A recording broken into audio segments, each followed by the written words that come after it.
Mari kita lihat satu persatu. 3 tantangan ini disampaikan oleh Profesor Yusuf Qaradawi. Yang 3 tantangan ini boleh jadi akan menerpa kita kapanpun, dimanapun, dan berbagai macam cara apapun akan datang. Yang pertama adalah keluarga kita akan mendapat tantangan terkait mengenai makanan, food, makanan. Ini tantangan pertama. Yang kedua, fashion atau pakaian, ya. Food, makanan. 2, fashion. Yang ketiga, fun. Fun itu hura-hura, kehidupan yang serba hura-hura. Jadi yang pertama food, yang kedua fashion, yang ketiga fun atau hura-hura. Yang pertama adalah food, makanan. Makanan ini secara integratif, secara berkelanjutan, secara berbarengan itu sangat berpengaruh terhadap dikabulkannya atau tidak dikabulkannya doa. Rasulullah bersabda, mana mungkin doa seseorang akan terkabul jika apa yang dimakan, pakaian yang dikenakan itu adalah berasal dari barang-barang yang haram.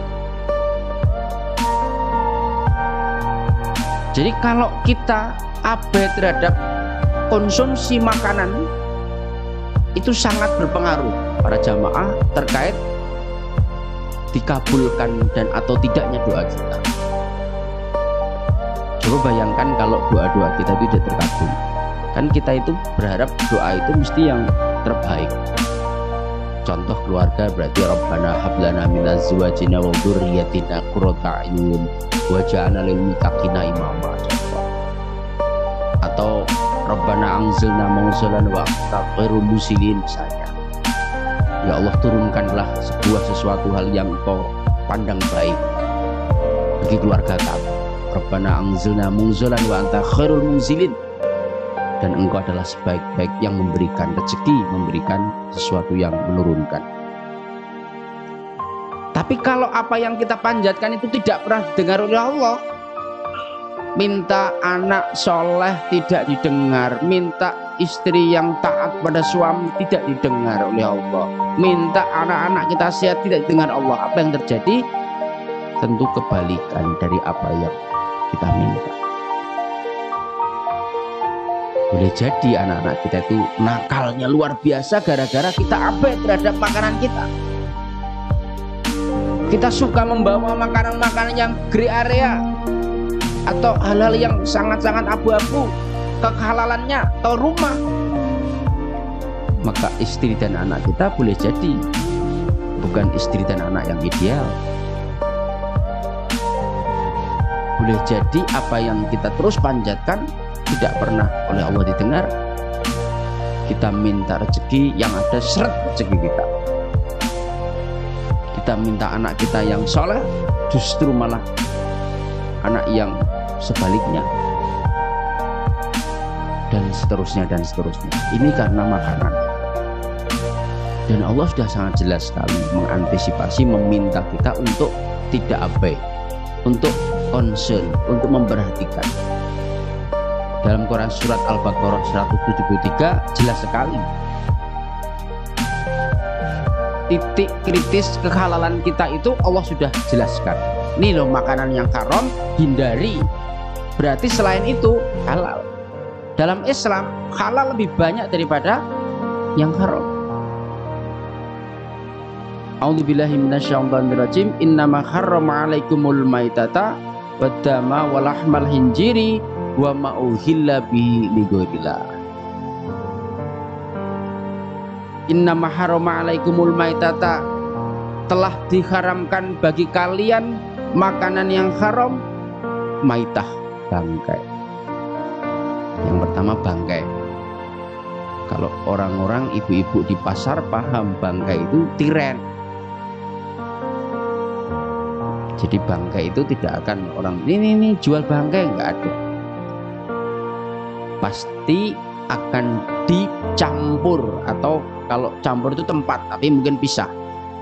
Orang jual ayam misalnya, Ibu-ibu yang sering ke pasar sudah sangat paham para jamaah. Ayam yang normal misalnya 1 kilo 68.000 atau 84.000, yang tiren itu mungkin separuhnya nggak ada. Murah sekali itu beli ayam di situ. Berapa? Separuhnya harga kamu yang kamu beli itu. Hati-hati. Mungkin tiren mati kemarin.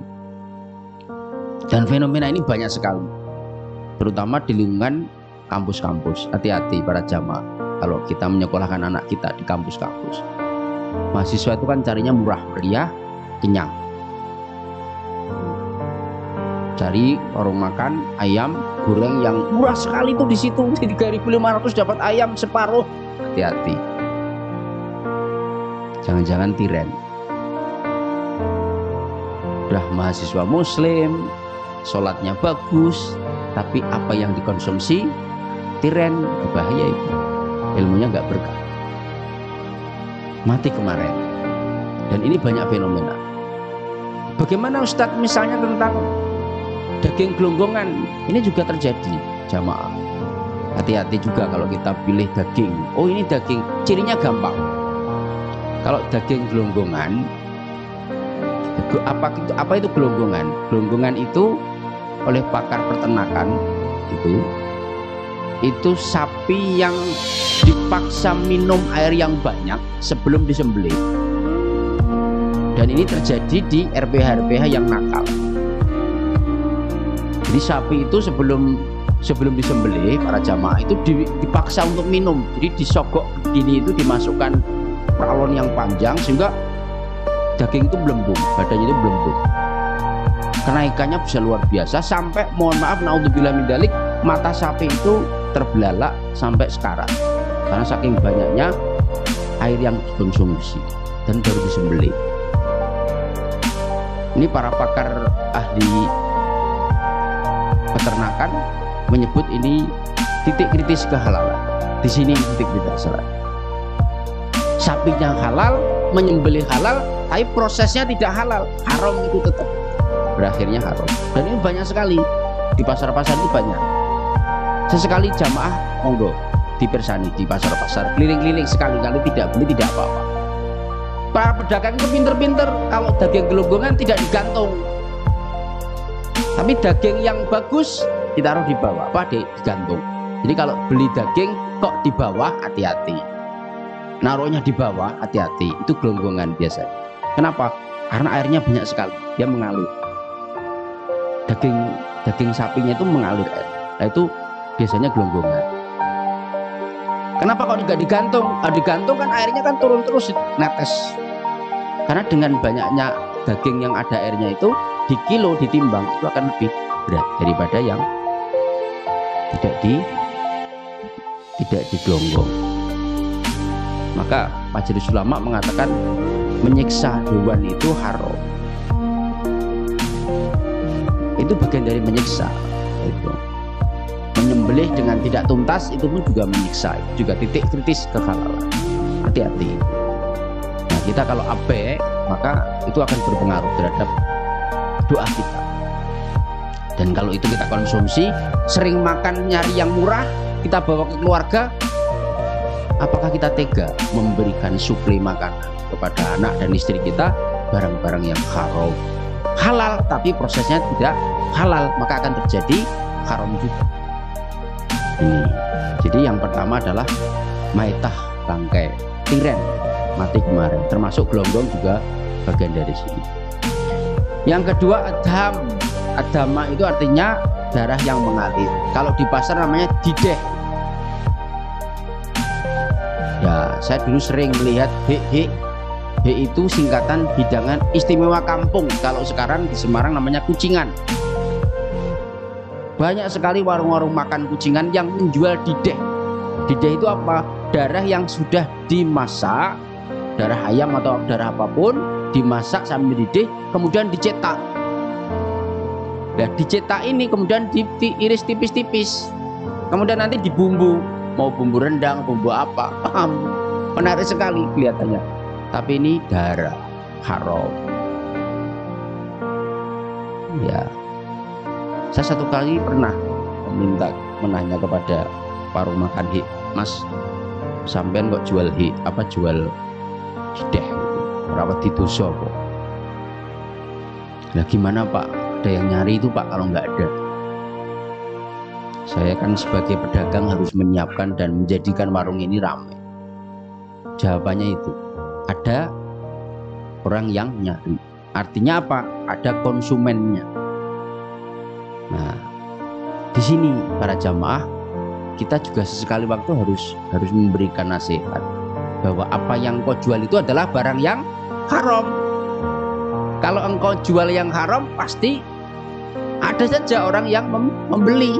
Dan kalau ada yang membeli, berarti dia mengonsumsi barang yang haram. Bagaimana keluarganya atau diri sendiri? Kalau itu dibawa pulang, nih enak, hideh, maka akan memberikan konsumsi keluarganya barang yang haram, akan menjadi daging dan darah yang haram. Maka susah mendidik anak dalam posisi menyuplai makanan-makanan ke keluarga itu dari makanan yang haram itu. Ini yang kedua. Yang ketiga, walahmal khinzir, daging babi. Kami kira sangat jarang kita melihat di pasar-pasar orang jual daging babi. Tapi di mall di Semarang ini saya lihat dua mall. Nanti sekali-kali jamaah silahkan. Di mana itu ada? Nah, ada dua di Semarang ini, mall besar yang itu jual jelas lahmal khinzir, daging babi. Ya, artinya itu untuk publik, ya, untuk publik. Dan bahkan dua mall ini terus memunculkan atau menjual apa? Babi panggang. Ya, jadi genje, anak kecil itu apa namanya itu, babi kecil itu sudah dipanggang gitu ya, setengah matang. Ya, itu ada. Karena memang naudzubillah min dzalik, kalau namanya babi panggang itu cara masaknya mengerikan. Jadi